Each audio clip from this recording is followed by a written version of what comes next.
Now that we have done the whole review on all the specific cards, as far as we called, always goes really fast, I want to do a class review and my class predictions. So I'm gonna take over every class, go over all the cards that have been revealed for these classes, and just get my first thought and what I will think will it be in the meta. So the first class we are taking a look at is the Druid. Druid has been around decently in the meta. Jace have been supporting Druid a lot too in the meta in the last year. And now we are getting a complete different direction for Druid. So we have two legendaries for the Druid, which are like way like going towards the more biggie archetype of the Druid. I have some worries about it because it's like super slow, like the Duskfallen Aviana, for example. It is a benefit first for your opponent, and when cards have a benefit first for your opponent, it's really hard to make it work. The Splinter card can be a decent card as it has great synergy with like some cards that you can make cost 0. Just think about Arcane Tyrant, maybe Happy Ghoul, but cards like the more cards that you can like cheat in a bit, and that is, I definitely think Arcane Tyrant is probably the best one to make it work. Then we have quite some cards that are more used towards a hand Druid archetype. For the hand Druid archetype, we have the Whispering Woods, we have like the Forest Guide at the end of the turn, both players draw a card. I'm a little worried about like how hand Druid is really gonna be, because Druid just from itself already has like a little bit of a hard time dealing with the big boys. So it doesn't have like the best single removal. Gloomslack, if your deck has only odd cards, game +2/+2, I think that is not a thing that Druid can really do. Play only odd cards. I think it's gonna be too hard for Druid to make an archetype work like that. The Druid still has Ultimate Infestation, so that will like be a little bit of the carry card maybe for Druid. Druid of the Slitch doesn't really feel like a great card. Like a 4-2 rush can be decent in like a more token based meta. Witching Hour, summon a random friendly beast that died this game can be a really decent deck where you just fit in like 1 or 2 big beasts in your like Druid deck. So this card is definitely nice. Summoning Wisp, the cost of this card is really cheap, so can be a good token card. The problem is you cannot really do too much with your Wisp, but hey, Druid has some buff cards, so that's a decent card. Draw a card, gain 1 armor for the whole is alright. Drawing is already decent always, and gaining armor a little bit comparable maybe to like the Pharaoh Witch withdrawal, so definitely a decent card if you are playing a lot of cards, and the apple is probably gonna be a little too weak. So overall the look is like, yeah, Druid is getting a little bit support here, but not necessarily to all one specific archetype, and I'm a little bit worried about the legendaries. I don't really feel Duskfallen Aviana going off easily, as it just benefits your opponent first. And this one can be decent. If the Druid is going to be work, it will definitely be again a big ramp Druid. Going for the more late game based. Yeah, this card is definitely good. Like, you can play that in a more defensive Druid. Maybe it's kind of like a shield block in that way. So this card will be decent. It's a pretty fine card. I definitely think you will play 1 or 2 big beasts, and then cards like this can be great. Not sure if the taunt will make it work. I think Druid will... I don't think Druid will be like that strong in the meta. They'll be alright as the ramp Druid, and it might be actually one of the decks that can still do a bit better against like the heavy control decks. So that's like a good thing. Ultimate Infestation is kind of the saver I feel for Rogue, because if Ultimate Infestation will not be around, I don't think Druid will be like considered even, will be really close to the bottom tier. So I would say Druid is like, I would say it's like gonna be like tier 3 if I would have to put the classes in 4 different tiers. So I don't think Druid is gonna be that strong. But maybe in the right meta you can see it some play. Next up, Hunter. So Hunter has been already a decent archetype lately. Spell Hunter being one of the more popular Hunter archetypes, and we also have had a little bit more of the more aggressive mid-range hunters. And Hunter is also getting quite some interesting stuff. That Hunter is always a class that is a little bit hit or miss. It's either like just at the bottom tier, or suddenly it becomes really strong and is just kinda already just there in the meta. What do we all get for the Hunter? So the first legendary Emeris, I just don't think it will work for Hunter. Hunter just cannot run these expensive cards. There's just no... Control Hunter is just not a thing. It's just lacking too much. Yeah, it has some decent removals, but it just deals really mediocre with like mid-rangey minions. It doesn't have a hero power that supports it at all. Like if you just look at the hero power, you're like, how do I control the early game? And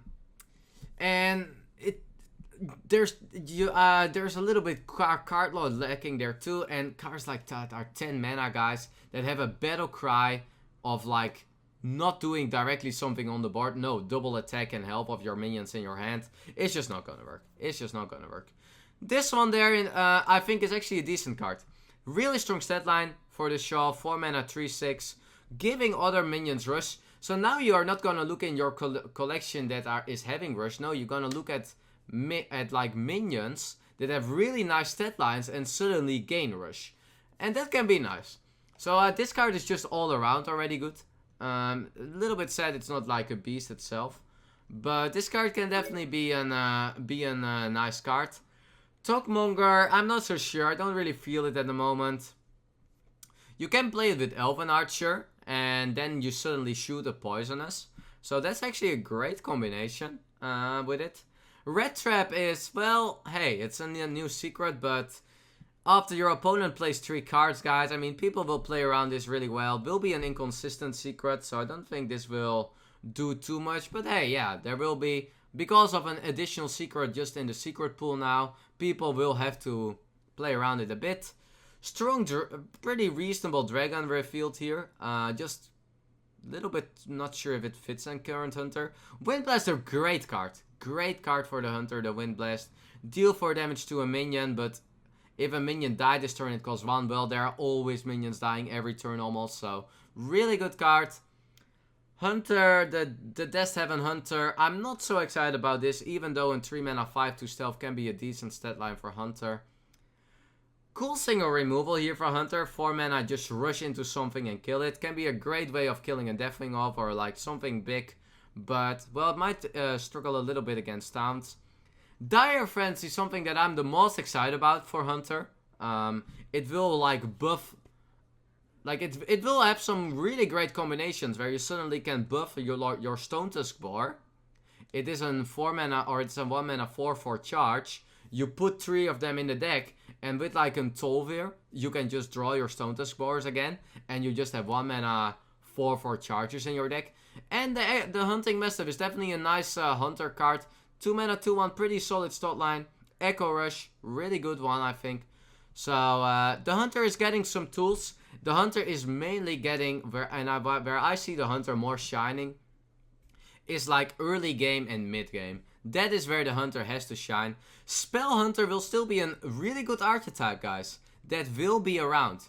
Spell Hunter is not losing much. It's losing Ketrick and Barnes and Yashuras. But that is definitely not like you could already play just more spell-oriented Hunter with To My Side, and it was already really fine. Spellstone is amazing. Like Hunter, with the wall power leveling lowering down, I think Hunter will gain, because Hunter doesn't lose that much.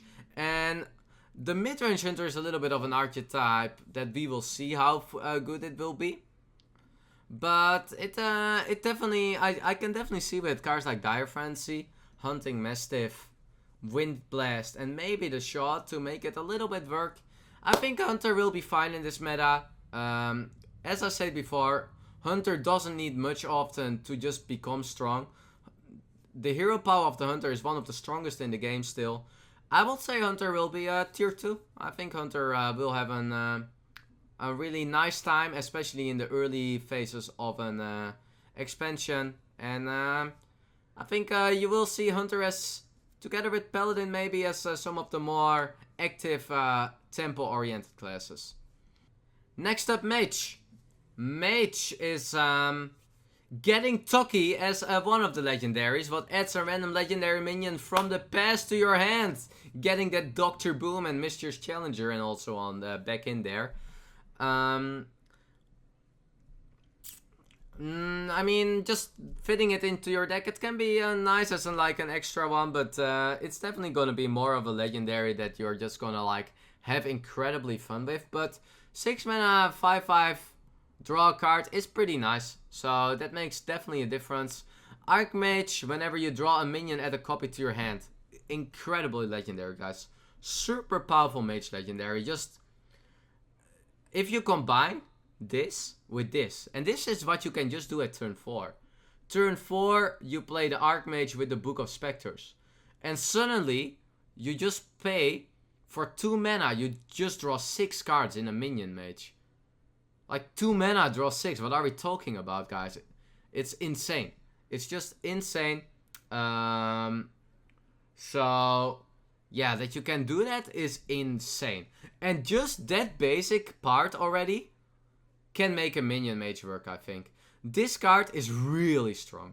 Compare this card to Arcane Intellect. What is 3 mana, draw 2. What is pretty good.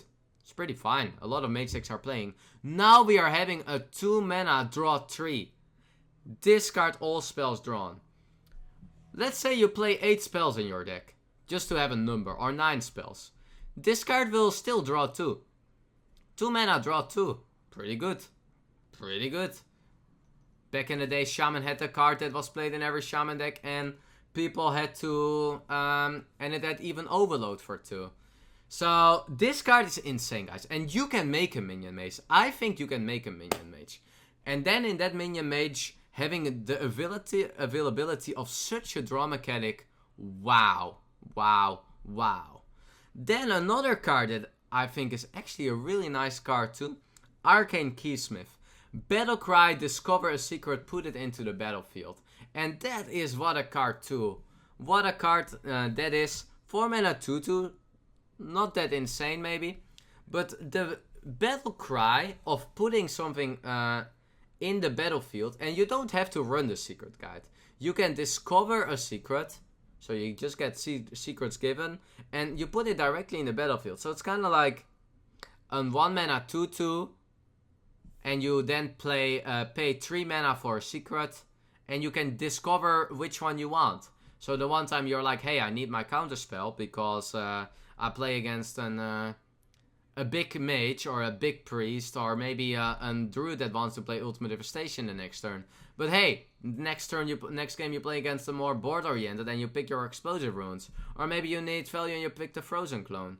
Yeah, you will have the choices that might be a little bit more poor in the synergy because you can get Ice Barrier, Vaporize, and you cannot get Ice Block anymore. But I think this is so nice. I mean, so I think this card's very good. Bonfire Elemental can be decent if you wanna like if you can like run enough elementals. Black Cat is very good in like an odd cost, or if your deck has only odd cost minions, and maybe the Baku Mage, an odd cost mage can make work. Because if you upgrade the hero power of the mage at the start of the game, you start the game with a 1 mana deal 2 damage hero power, but you can also choose it on minions. So it definitely has like quite some potential in mage, I think. Mage is one of the classes where I can see a Baku deck working. But it's a little bit hard to say yet for me. Mage has some kind of... I feel like the Curio Collector, the Cinder Drum, and also the Snap Freeze are not going to be cards you will see. Vex Crow kind of is a decent card, but it kind of feels like out of the place of what is getting in the expansion for Mage a bit. So I don't know if that one is going to really make it work. I see some potential for Mage. These 3 cards are great. It loses Ice Block. Ooh, yeah, Mage will be between tier 2 and tier 3, I think. It has some really basic elementals that you can maybe play in it, and then you have a lot of minions. The problem is a little bit what is really gonna like, how do you win the game with only minions? If you don't run like any burn. I mean, you can have like great, super high value elementals, so that's a good win. Maybe you can run Jaina and so on. So there is some. Next up, Paladin. Paladin getting Prince Liam as their 5 mana legendary card, transforms all the 1-cost minions. So we have seen that that there is a little bit more support to running secrets now. So maybe let's first talk about these cards. We have the Bell Ring and Sentry. What is kind of like a baby ultimate or a baby Mysterious Challenger of Battlecry, put a secret from your deck into the battlefield, and also having that Death Rattle. Really good card. Really good card. We have a decent lifesteal card that maybe can make work, but I'm not too excited about this one. This card ban can be okay. We have two mana Paladin spells that, like, Rebuke can be a good meta counter, but you also have to run this card, so it might be costing you too much to run it. Sound the Bells, well, maybe as an echo card it can be alright as a buffer, because then you can like suddenly buff a lot, and if you buff it on lifesteal or rush, of course it gets like even better. So maybe as Sound of the Bells is like a card you will play as a one-off in some Paladin decks. But the legendaries, and that is more interesting thing. The Prince Liam, I don't think it's gonna be a legendary you're gonna play in much Paladin decks. Yes, it transforms all 1-cost cards, and there is a lot of in like the aggro Paladins that is also like playing a lot of 1-mana cards like Rightness Protector. It's not only spells, but 1-cost cards. Also Murlocs that you can then suddenly replace, but how good are random legendaries? So the problem is that legendaries or random legendaries is not always good. There are really a lot of bad legendaries too, especially in stat line. So I don't think that is gonna be too great of a thing, but hey, maybe it can make your aggro deck being a bit much better suddenly in the late game too. The Glass Knight Divine Shield, whenever you get restore health, gain Divine Shield, I think is really good. I think this card is good. I know a lot of people call this card as a bad card. I'm gonna take some little bit more bold prediction, and I'm gonna call this as a really good card. I think with the mechanic of rush and lifesteal support, that this card can be pretty good. So I think 4 mana 4/3 Divine Shield is already decent. Hopefully we can make this card work, because that might be an issue. But hey, there is already some decent value possible, and with weapons that can heal like True Silver Champion, you can play this card, and then you attack, and then you play True Silver, and there are some ways to get it back pretty easily. Catriel, Garrulor, Thijs, if you're holding a dragon, gain Taunt and Divine Shield. I don't see Dragon Paladin work. I mean, sure, pretty decent card, mini bot, a little bit better, but how are you ever gonna make this work? Like, I don't see it. I don't see it. How you gonna make like Dragons and Paladin work? The weapon, not so exciting. Secret, not so great, but hey, it will definitely be, you gotta play around it a bit. So how will Paladin be? Well, you already have quite some decent Paladin archetypes. Control Paladin not as strong at the moment. OTK Paladin will rotate out, so that cannot be an archetype anymore. But Paladin has Call to Arms, and Call to Arms is still really powerful. And that will definitely push Paladin to be one of the more aggressive classes too. And I think Paladin will be strong. I think Paladin doesn't need too much at the moment. So there are some Murlocs rotating out, that might be a little bit issue for Paladin. Dude Paladin is decent. Dude Paladin doesn't get too much support. So I guess Paladin, I think Paladin will be tier 2. Paladin will definitely be there. Like, the problem is Warlock, what will, I guess, overwhelm Paladin. And that's a little bit of a meta issue for Paladin. But Paladin, I will say tier 2. Next up, Priest. So Priest is always the class that is like probably a really hard to review class. You always have to see like how Priest can, as it has so many reactive cards, how can it like fit into what other classes are gaining. Priest will definitely be a really great deck if the meta will turn a little bit more mid-rangey. But let's first take a little bit look at the class. So I love the legendaries that Priest is getting. Priest is getting, for me, some of the most exciting legendaries. Lady in White, cast Inner Fire on every minion in your deck.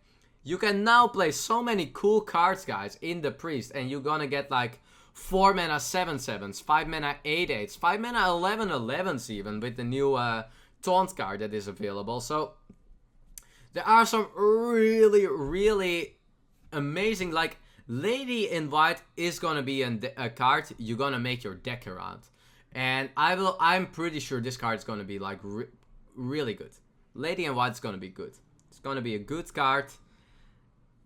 It has to be that Priest is gonna be good, but if that Priest is gonna be decent, then Lady in White is gonna be a really nice card. It's like, if you look at the stats, it's not too much you have to pay for it, and just having an Inner Fire on every minion, I think it can be really nice. Maybe it's a little bit gonna be too slow, but I think I like it. Cameleos, also really exciting legendary, and that's not just because of necessary like the power level. I just like the mechanic. Each turn this is in your hand, transform it into a card your opponent is holding. So suddenly I have this card in my hand, and during the game, I just know what my opponent's hand starts to look like. At turn 1 I see this card, at turn 2 I see another card. At turn 3 maybe I see the same card, and at turn 4 I see another card. And then we suddenly like know 3 cards in his hand, and you can start to play really well around things too. So just the snipe potential of like the Cameleos is something that I'm so excited about. I wish we would have way more of these kind of cards. So I like this card a lot. If you like notice a little bit during the game what you all gonna see, you can get a lot of advantage just of information out of this card. And just for that, and hey, your opponent is not gonna run rubbish, guys. Your opponent plays a card that he thinks are the best 30 cards together for that deck. So you're gonna always see some decent cards too, and maybe at some point when the Druid has only 1 card in the hand and you know what that card is gonna be, you are the one playing the ultimate infestation. So pretty cool. The odd archetype for Priest, I'm not so sure if it's gonna make work. I mean, it has some potential, because upgrading a Priest Hero Power Healing for 4 can be great. So I can see it, and we'll see how that is gonna work. It can be okay, but it's like more of a snowbally 5-drop, and the stat line is weak, so I'm not too excited about this card. This card can maybe make some OTK Priest possible work, so this card doesn't really work in whatever we see from Priest here, but can be cool. And it can maybe make an archetype. Night Scale, I like that card quite a lot. It will definitely be a more Priest archetype where you're gonna run a lot of like Circle of Healing and also Divine Hymn. And wow, what is this a card, guys? This card is sick. Divine Hymn is probably one of the best, or like such an insane card. Compare it to any other healing and you're like, what? 2 mana, I heal all my minions on board and I heal 6 to my face. Incredibly card. I think that Elemental has some potential. Coven Crusher maybe can fit into a Death Rattle deck. It's a better Bone Drake, I think, because it has more tempo. Squishling maybe as a good like the flexibility of this card can be nice, especially in combination of cards that need healing. And yeah, so Priest gets some space. Priest probably has to go a little bit for more newer archetypes too, though. And I'm not sure how Minion Priest is gonna be. Like, can you get like really on the board with like a Minion Priest? I have a hard time like giving Priest like a good prediction. Like Priest currently is strong, but quite some are rotating out, like Dragon at Operative and Historian. So the Dragon Priest archetype is gonna weaken a lot. You also have like Spiteful Priest, what is still gonna be around, and that might still be like there. But you also have maybe now some newer things. Yeah, Priest shall be good. I think Priest is gonna be good. I will put Priest in, yeah, I guess tier 2. It's definitely on the, I think it's kinda, maybe it can be on the level of Paladin. Rogue! So what is Rogue all getting? Rogue is getting quite a lot of replay or like a target of your opponent's deck. So I don't really specifically like the direction of Rogue. With cards of add a random legendary, add a random card from your opponent class, add a random card from your opponent class.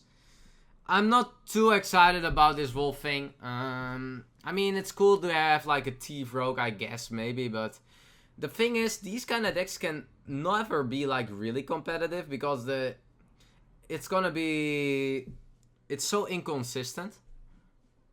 And I don't feel like the power of Thief Rogue, like, there's not like a sick card I'm like, wow. Like, that's making Thief Rogue insane. Even the Peddler that we had around could never push it. So if I take a little bit look at all the specific cards. So yeah, like, Test can be nice. But, and you know what Test is gonna do? You know what, like, from cards you played from your opponent. So Test can be nice. Face Collector, Echo, add a random legendary minion to your hand. I mean, kind of hard to make this work as an Echo. But there are combinations where you can Shadow Step it, you can bounce it back. Has potential. One that I think is actually a card that is like one of the most underrated card. And I'm gonna say it's not like a mega sick card, but it's a decent card for Miracle Rogue. This card is quite nice. You deal 3 damage and you get a coin. Hey, I deal with a minion and I get a coin. Sometimes you don't even want more than that in Rogue.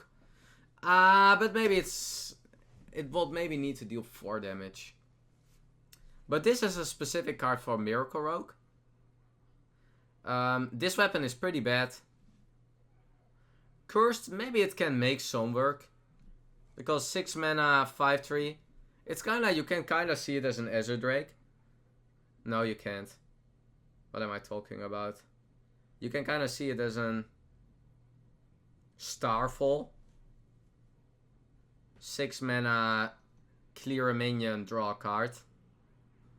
This card is meh. It's gonna be okay. The stat line is fine, but I don't know how many cheap echoes you can play. Pickpocket, I mean, can be good in that specific archetype. Maybe the Buccaneer can find some way in like the Kingsbane Rogue. So yeah, I'm feeling a little bit having a hard time. Like, the problem with this, like, Rogue needs so little to become so good. Rogue is one of the archetypes that actually can beat Warlock. And no, not the Thief Rogue, but the Miracle Rogue, the Kingsbane Rogue. Like, I would say Rogue to be tier 3.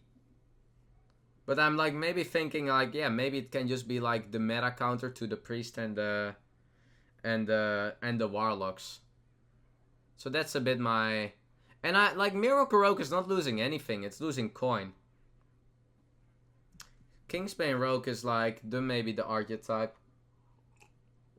So I will say Rogue is gonna be a tier 3. Shaman. So Shaman probably getting the 2 more together with Priest, the most exciting legendaries, at least for me. The Shudderwock and Hagata. So Shaman is the only class getting a new hero. Hagata, talked already about a lot. Really nice one. Definitely gonna make a more minion based deck work where you then generate a lot of spells. Shudderwock, crazy card. Battle Crying with that, like, super awesome. Kind of like a Baby Yolk in that way, but more consistent. So, gonna be cool. So, the late game there for Shaman is getting some win conditions with these two, I would say. But how is gonna be, like, the early part for it? The Box Shaper, alright card, but nothing more than that. Totem Cruncher, I think, is, like, too random for the Shaman at the moment. Like, I don't know why you would run this card, even though it's a fine one, but hey, you don't want to kill your totems, and don't look so evil at me. Merc Spell Eel, Thijs, if your deck is only even cost, deal 2 damage. I don't think even is going to be a thing for Shaman. You can choose your hero power, woohoo, I cannot choose my totem. And Shaman has to be the last class to put like, that will play like even cost deck. This card is good for Elemental. It's like the The Mark of Yasharaz of like give a minion +2/+2 is already nice, but drawing a card in an elemental deck. Discover a battle card is pretty decent. I don't think this Echo card is too great. Zap is one of the best cards out of the set. One of the best cards, guys. Zap. I will say that to you. And Witch Apprentice as a Shaman card, random Shaman spell, not so great. I'm a little worried about Shaman because I don't think it has like the greatest. I think Elemental Shaman is going to be a pretty nice archetype, especially at the start of the expansion. I think these legendaries are going to make Shaman also great. So, how would I rate Shaman? I would rate it tier 3, I think. And that is because I have some hopes in the early parts for like an Elemental Shaman. And because Shaman is like really working well with tokens. I don't think Shaman is going to be like at like a higher pile level though than tier 3. I would not rate it tier 2. I think these cards are nice, but they are late game. I just still miss a little bit of the... Maybe they can be good enough. I kind of have a hard time rating like tier because like I feel like Warlock is so overwhelming everything. But I will say Shaman tier 3. Alright guys, Warlock. So Warlock is already like probably the best deck or best class currently. With Priest and Paladin maybe a bit. But the big difference for Warlock is where other classes losing a lot, Warlock barely loses anything. All the good cards have been coming in the last expansion. Warlock was the worst class for a long time, or one of the worst. But then Warlock started to get a lot of great healing cards. And also being one of the classes that has like the best Death Knight and like really incredible demon synergy. One of the best weapons in the game. One of the best classes to play cubes in. Dark Pack being an amazing card. And all these cards are sticking. So Warlock really still gonna be one of the... like already from there. And also Warlock is getting even good cards, guys. Lord Godfrey. I don't even know if you're gonna play it. But wow, what a card. Like, it's just like a Deval, but then as an... with a body. And it doesn't kill itself. Really good. Like, it's probably a better removal than Twisting Nether. Because it will probably always remove the full board. And I think you can definitely replace it with like a Twisting Nether, this one. I'm a little bit not sure if this is going to be ever a card. Like, I like the design of the card, but I don't know what an Echo Warlock looks like. And I have been missing... there has not been... and I think that is like... that was a smart decision from Blizzard to not like print any 1 mana Echo card. Like, the cheapest Echo cards are 2 mana. Decent lifesteal card here. If we compare it to the legendary that we have around for Warlock, this card is much better. 5 mana 4/6 lifesteal can be great. This is actually a great rush card. I am actually surprised about this card. I actually think this card is pretty good.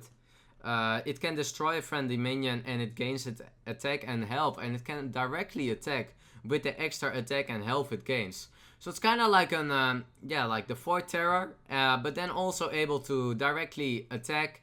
And it can be having great synergy in zoo decks. Where you like eat eggs or eat smaller like minions that you kind of want to die. And it also can maybe even still work like with cubes here and there. So this is a really strong card. Especially if the meta goes a little bit slower. Not too excited about the Blood Witch. Don't think it will be doing much. I like this design of the Curse of the Weakness. It kind of feels like because of it goes on until your next turn. It kind of feels like a freeze effect. Because your opponent will still have this negative effect during his turn. Great to another 1 mana card here. I am really surprised this card is printed. As it can like kill your own Lecky and you still discover a demon. So it also has great weapon synergy in the way of discovering a demon. I feel this card is insane. Or nah, no, not insane, but just really nice again. And the rest, the Witchwood Imp is like kind of nice for like a Zooey deck. And the other two I'm not too excited about, the Dusk and the Circle. But guys, I see like... the problem for Warlock is gonna be not like how strong is it gonna be necessarily, but the problem for Warlock is gonna be, guys, I can only play 30 cards. And which 30 cards am I gonna fit in? because Warlock is gonna be really strong. Warlock is gonna be the class the meta will have to play around. I can even see some Zui archetypes making a little comeback, but I just think everything is gonna be about Control Warlock and Cube Warlock. Control Warlock can also still be... It depends a little bit on the meta. What archetype for Warlock will be pushed, because they both have a little bit better matchups and specific matchups. But Warlock, guys, it's gonna be... They only lose Mixers and Lazot in their current archetypes, and their decks are so strong. Like, Warlock is tier 1, and the meta will be settled around Warlock. The only decks that are gonna be a bit around, or like the decks that are gonna be around, are decks that can at least do decent against Warlock. And then you know that Warlock is really like determining the meta. Warlock tier 1. Not even... It's gonna be... I think there has not been many parts where I would say that this is like an expansion where I will put one class so ahead other classes. Because I really think Warlock is really ahead on other classes. And then Warrior as the last class. And Warrior is in a really interesting spot. Because I think there are multiple archetypes for Warrior that can maybe fit in. And the first one will be the Rush Warrior. And I have big hopes for Rush Warrior. I think Rush Warrior is gonna be like a really like... Back in the day we had the Temple Warrior, what was like one of the better archetypes there at the start of the expansion. I think Rush Warrior can be a little bit the same. And yes, you're not only gonna play Rush minions, but you're gonna combine it with some other cards, some more win conditions cards like Frothing Berserker, Grommash maybe, and some more charge minions probably. And I think that's definitely gonna be a thing, because there are getting some great rush cards in Warrior. We have here on 1 mana 1/2 draw a rush minion from your deck. Wow, great card. 1 mana 1/2 draw a rush card. A 4 mana 2/5 gain rush or gain +3 this turn, so another great rush card, or at least a decent. A 2 mana decent rush card, and a 3 mana really nice rush card. And also Darius. I think Darius is one of the most... Okay, another bold prediction. I know people have been a little bit like mean to Darius. I think it is a really good legendary, and maybe one of the best legendaries revealed. So I have good hopes for Darius. I think he's a really good legendary. The weapon, a new 2 mana weapon. And guys, never underestimate 2 mana weapons. We know how Fiery Warx got called the Fiery Winx. Well, this is not like the Fiery Winx, but a 2 mana, guys. Your opponent plays a 1-drop, you can sometimes then coin the 2 mana weapon, or you play it at turn 2. Warrior has a little bit weak at turn 2. So I definitely think this is going to be an... just having a 2 mana weapon back for Warrior is going to be really nice. And there's also another archetype that might be working for Warrior, and that might be the Baku Warrior, or like a more oriented Warrior, a Control Warrior archetype.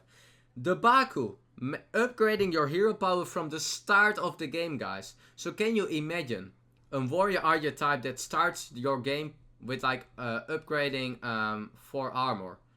Every turn you can already have your Justicar hero power. You go 4 armor. So if there is like gonna be like maybe a deck where like Baku can work, I definitely think it can be Warrior. Warrior loves that. Just to have like and Warrior can make its archetype around in hero power. The problem is like a little bit gonna be, I don't know how the odd cast, how it will completely look the deck, as you can like there you also can like, you're probably gonna a lot of good cards you can play. But it has it definitely has like potential there. We'll see how that is gonna work. I think Warrior will be okay. The only problem I see for Warlock is I think Warrior is gonna do so poor against Warlock. I don't like Rush Warrior is gonna be so good against temple oriented decks. And I just see a big problem for Temple Warrior. Like, they want to face every like token deck, and then Rush is amazingly strong. But Rush is not gonna be strong against Void Lords at turn 5. And that's a little bit the problem, maybe. That I think tournament play, Warrior can be good. I think constructed play, Warrior is having issues. And control Warrior a little bit the same. Like, they probably are gonna have still a little bit too big of an issue against the more Warlock archetypes. And that might be an issue for a Warrior. It's just gonna be struggling too much to Warlocks, and it's gonna be too frustrating for Warrior. What can I make for prediction? I would rate Warrior tier 2 if there was not Warlock determining so meta defining. So I guess I have to put it tier 3 just because of how dominating Warlock will be on ladder. Like, I think Warrior is in tier 3 ladder deck and a tier 2 tournament deck. And that was the class prediction here, guys. I hope you liked it. I hope you had some, you are excited too for the Witchwood. Let me know what you think about it. And thank you so much for watching. See you in 2 days in the Witchwood.